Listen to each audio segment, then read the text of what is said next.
আজকের বিষয় ইনফার্টিলিটি, মানে যাদের সন্তান হয় না। এই ইনফার্টিলিটির একটা প্রধান কারণ হচ্ছে মহিলাদের ফ্যালোপিয়ান টিউব ব্লকেজ। এই ফ্যালোপিয়ান টিউব ব্লকেজ থাকলে ডিম্বাণু শুক্রাণুর যে মিলনটা হয়ে যায়, তারপর ওই ফ্যালোপিয়ান টিউবের মধ্য দিয়ে আসতে পারে না, মাঝে ব্লক হয়ে যায়।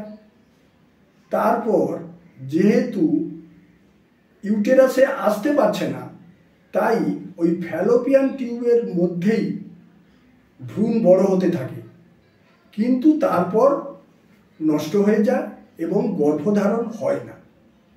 এই ফ্যালোপিয়ান টিউব ব্লকেজের জন্য আমাদের হোমিওপ্যাথিক মতে অনেক ভালো চিকিৎসা রয়েছে।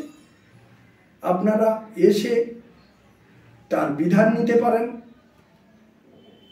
পরপর করে প্রত্যেক মাসে ওষুধ খেতে খেতে ঠিক 2-4 মাস পরে কিন্তু অনেক পেশেন্টের গর্ভধারণ হয়ে যায়।